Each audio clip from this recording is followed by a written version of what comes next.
All right, before we move on, let's build a small workflow that can book appointments, and we use a chat feature in n8n.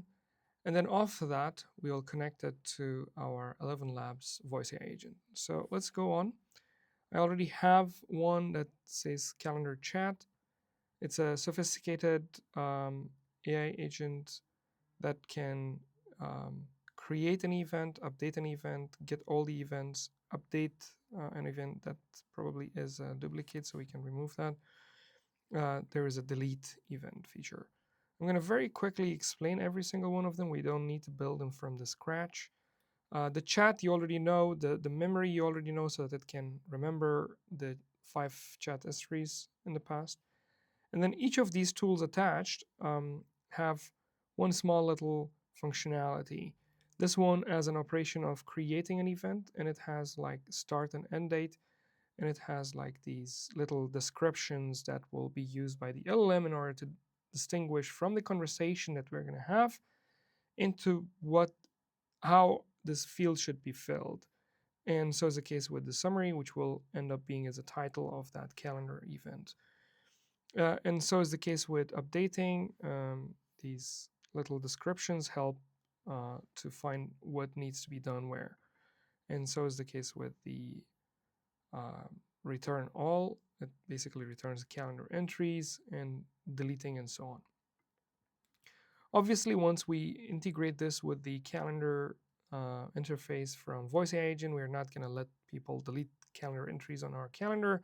It's going to be a little bit simpler, but just as a general knowledge, first I'm going to cover all the use cases, and then we'll delete the features that we don't need, for example, deleting a calendar entry or getting all the calendar entries.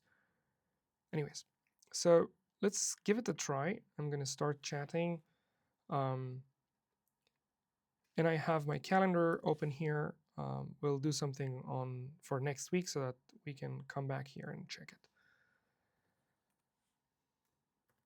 Can you please book a meeting for me with John Doe for the 22nd of July at 2 p.m.? So apparently it is going to the create event, which was correct. And we see a meeting for next week at 2 p.m. with John Doe. And also, if we go here, small little details is that right now is the time with a date time format, which goes like this: Wednesday, 16 July, exactly what time it is right now here.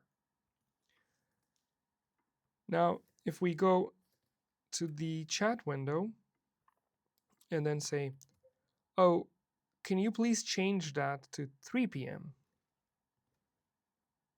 So what we're saying here is just that. Because we have the memory, it knows which meeting we're talking about.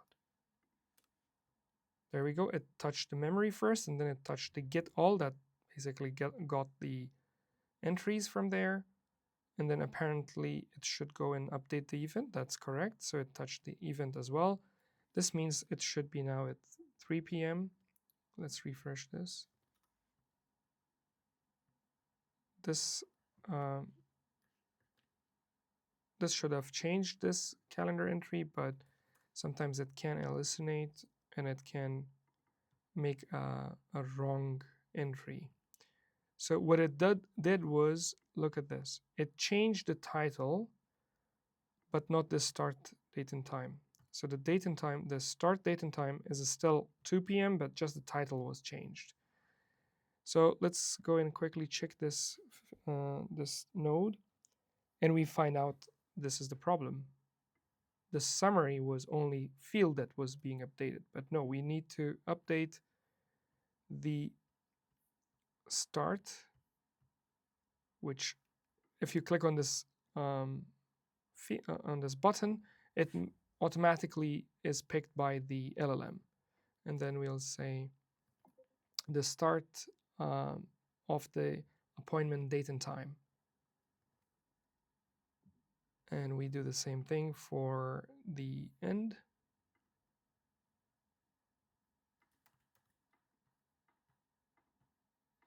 this description will be used by the LLM, the end of the appointment date and time.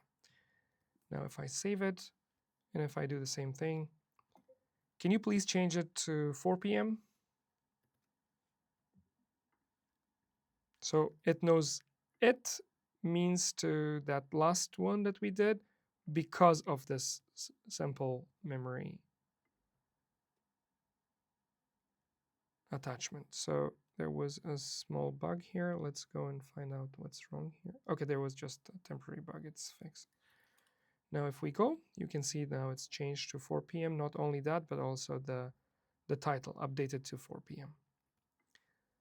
All right, now we will try one more time. Can you please delete it? This is probably not something that we're going to use for our particular use case, but just to let you know that this is a feature that exists and therefore it is deleted now. So in this video, we just saw that with a very simple workflow, you can integrate Google Calendar. In the next video, we're going to know how to integrate this in a generic format with ElevenLabs so that whatever the user wishes on the voice line, it comes and then is executed on our calendar.